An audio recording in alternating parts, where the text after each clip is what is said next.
और भारतीय जनता पार्टी तीसरी बार हरियाणा में सरकार बनाई। कॉन्स्टिट्यूंसी में 30-30, 25-25 आदमी हैं, टिकट एक को मिलेगी, बाकी सारे कांग्रेस की गोभी खुदेंगे। मैं कांग्रेस में, मुझे ऐसा लग रहा है कि इस बार भूपेंद्र सिंह हुड्डा के हारने की बारी, और मैं भूपेंद्र सिंह और उसके बेटे को चैलेंज करता हूं आपके माध्यम से। अगर मैं उनसे बहस में हार गया तो मैं जिंदगी में कभी कोई चुनाव नहीं लड़ूंगा। ये मेरी चैलेंज है बाप बेटा को। भूपेंद्र सिंह हुड्डा और उसके बेटे को हम इस बार चुनाव में गली गली घुमा देंगे। आपका स्वागत है सबका। आज की प्रेस कॉन्फ्रेंस का मेन विषय आगामी विधानसभा के चुनाव हैं।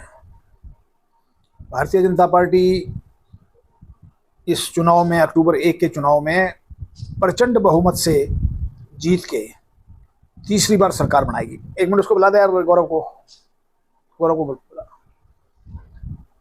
और खास तौर पे गढ़ी सांपला कलोई की मैं बात करना चाहता हूं। भूपेंद्र सिंह हुड्डा और उसका परिवार वोट मांगने के बाद कभी दोबारा धन्यवाद का दौरा भी करने नहीं गए। इस बार वो इतने डरे हुए थे कि उनको झूठ का सहारा लेना पड़ा। दीपेंद्र हुड्डा ने खुद 2019 की हार के बाद वो इतने घबराए हुए थे, उन्होंने लोगों के, औरतों के, महिलाओं के झूठे फार्म भरवाए, हजारों महिलाओं के, लाखों महिलाओं के, और उनको ये कहा कि आपको 1 लाख रुपए साल पेंशन दी जाएगी। और आज उन फार्मों का ये नहीं पता क्या हुआ।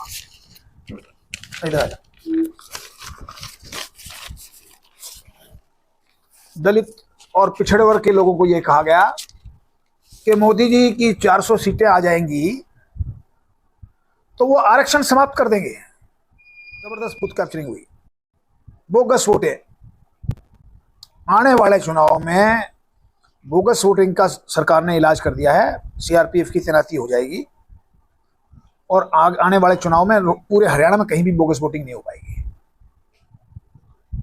भूपेंद्र सिंह हुड्डा और उसके बेटे को हम इस बार चुनाव में गली गली घुमा देंगे। इन्होंने कभी लोगों की जात नहीं पूछी। वोट लेने के बाद वोट ली और ये दिल्ली बैठ गए। इन्होंने कभी लोगों के काम भी नहीं किए। अगर काम किए होते तो ये अनैतिक और ये बहुत छोटे लेवल के काम नहीं करने पड़ते, झूठ का सहारा नहीं लेना पड़ता इनको। हमारी सरकार ने बगैर पर्ची, बगैर खर्ची के लाखों आदमी को रोजगार दिया है, और हुड्डा सरकार के 10 साल के शासनकाल में पर्ची और खर्ची का बोलबाला था और भाई भतीजावाद का बोलबाला था। तो मैं तो यही कहता हूं कि हम इस सरकार ने बहुत अच्छे काम किए हैं, विकास के काम भी किए हैं, और युवाओं को रोजगार देने में बहुत बड़ा काम किया है। बल्कि कल एक प्रदर्शन मैंने देखा था, एक प्रदर्शन भूपेंद्र सिंह हुड्डा के घर हो रहा था। बहुत से लोगों को नौकरियां मिलनी थी। अभी इलेक्शन कमीशन ने परमिशन दे दी थी कि उनको ज्वाइन करा दो। इन्होंने सरकार को चिट्ठी दे दी इलेक्शन कमीशन को और उनकी ज्वाइनिंग रुकवा दी। तो ये युवाओं के खिलाफ है। भूपेंद्र सिंह हुड्डा और इसका परिवार और कांग्रेस पार्टी ये युवाओं को नौकरी दिलाने के खिलाफ है। और हमारी पार्टी ने युवाओं को 50,000 नौकरियां देनी थी, लेकिन इलेक्शन 25 दिन पहले हो गया। पिछले साल इलेक्शन 25 अक्टूबर को हुआ था, इस बार इलेक्शन 1 अक्टूबर को कर दिया। तो हमारा जो प्रोसेस था वो सारा रुक गया। फिर भी ज़्यादा से ज़्यादा 20,000 नौकरियां हमने 20,000 लोगों को ज्वाइन करवा दी। तो कुल मिला के नौकरियों में हमारी सरकार ने बढ़िया काम किया है, ईमानदारी से काम किया है, योग्यता के आधार पे काम किया है। और हुड्डा के तो उसमें गांव में 2-2 एजेंट हुआ करते थे, काम नहीं होता था। तो इन सभी मुद्दों को लेके हम विधानसभा का चुनाव लड़ेंगे और भारतीय जनता पार्टी तीसरी बार हरियाणा में सरकार बनाएगी। अब किसी भाई को पूछना है तो स्वागत है, आप आ जाओ।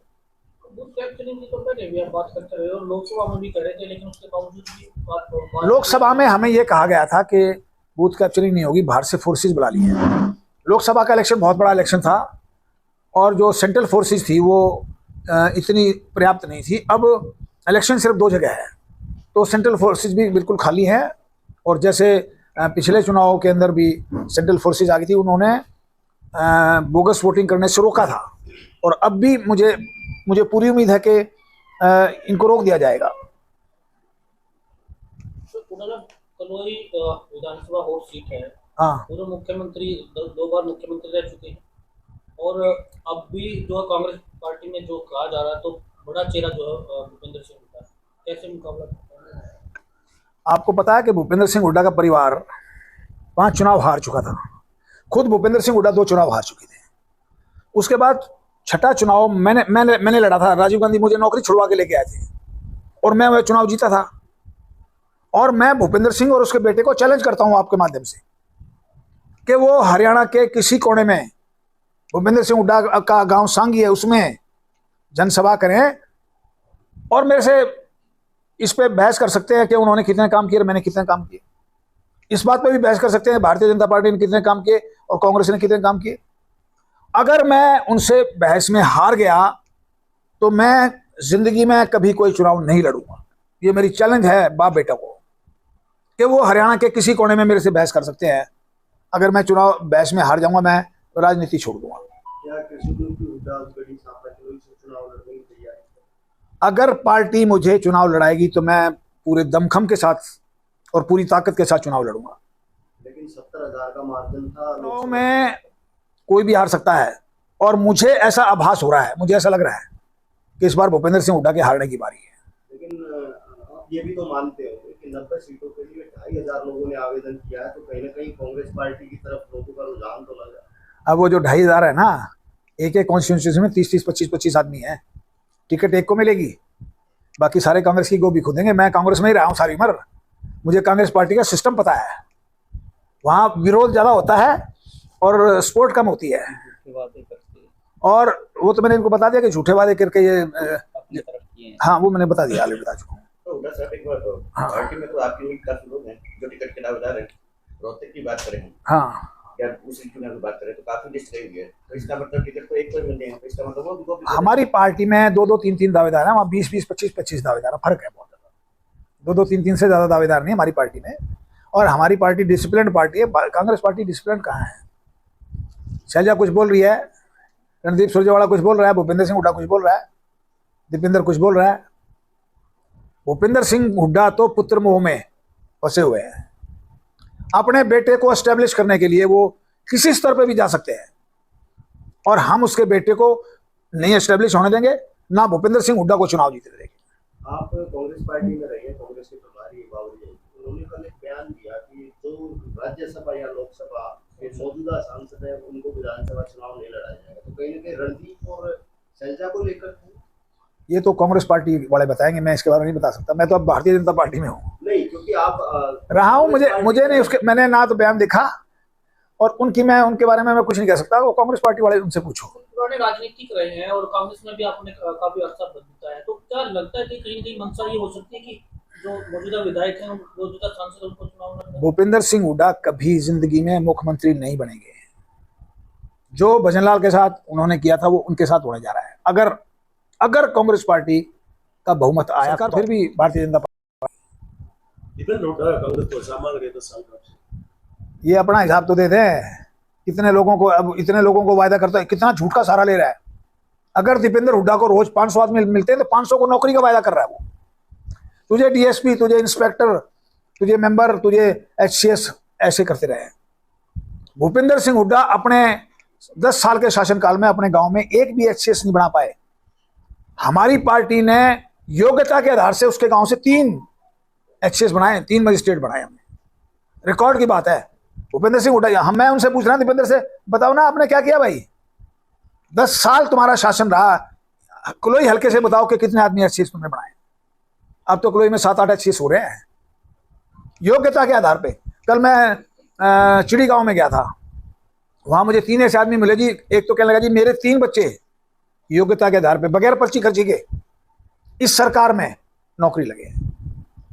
हम उन लोगों को इकट्ठा करेंगे जिन्होंने की नौकरियां भारतीय जनता पार्टी के शासनकाल में लगी हैं, और उनको कहेंगे कि आप प्रचार करो कि उनकी नौकरियां भारतीय जनता पार्टी के शासनकाल में बगैर पर्ची खर्ची के लगी है। किसी के पास गए नहीं। पहले तो कांग्रेस के शासनकाल में तो सुबह निकलते थे लोग, और 20-20 आदमियों को लेके भूपेंद्र हुड्डा के घर पहुंचते थे और फिर वो पर्चियां दे दे के भी दुखी हो जाते थे बेचारे, फिर भी नौकरियां नहीं लगती थी। फोन भारत वाले थे। हाँ, फोन बाहर रखवा लेते थे। तो ये इस प्रकार की बातें हुई है और ये सभी का हिसाब तो हम मांगेंगे इनसे। एक बार ये मैदान में तो आ जाओ, जब हम पूछेंगे इनसे। तो टिकट कब तक हो जाएगी वो सब टिकट? टिकट तो बीजेपी के जो हाईकमांड के लोग हैं, डॉक्टर सतीश पुनिया से पूछ सकते हो। हैं जी, लिया भाई, वो क्या हो, ये नहीं बता रहा भूपेंद्र सिंह हुड्डा, ये नहीं बता रहा कि 10 साल में उसने ये काम किए हैं। वो ये कह के वोट मांग रहा है कि मैं चीफ मिनिस्टर बनूंगा। अरे अगर आपने काम किए हैं तो बताओ ना कहाँ काम किए हैं। लोग कहते थे कि सब कुछ कलोई हल्के में हो रहा है। मैं कलोई हल्के का हूं, मुझे बताओ तो क्या कलोई हल्के में क्या किया है। उससे ज्यादा काम एक मैं छोटा सा मिनिस्टर था, मैंने कराए नहरों के काम। मैंने कम से कम 15-20 गांव के अंदर पानी 3 गुना करवाया है, नहरें बनवाई हैं, नहरों के लोगों को नाके दिए मैंने, और मैंने ऐसे ऐसे काम किए। मैंने 5500 लोगों की तो पेंशन एमएलए बनने से 91 से पहले करा दी थी। तो भूपेंद्र सिंह हुड्डा ये नारा ना दें कि मैं चीफ मिनिस्टर बनूंगा, वो ये बताएं कि तुमने काम क्या किया हरियाणा के अंदर। काम का जिक्र कहीं नहीं है। आप उसका एक आप उससे पूछ लेना भूपेंद्र सिंह हुड्डा से कि भाई आप अपनी उपलब्धि क्यों नहीं बताते कि मैंने ये काम किए हैं। आप सिर्फ एक बात कह रहे हैं कि भाई मैं चीफ मिनिस्टर बनूंगा, ये कह के वोट मांग रहे हैं। आज ये कहना बंद कर दें कि मैं चीफ मिनिस्टर बनूंगा, हाईकमांड कह देंगे ये चीफ मिनिस्टर नहीं बनेंगे। भूपेंद्र सिंह हुड्डा कम से कम 50,000 वोटों से चुनाव हारेंगे।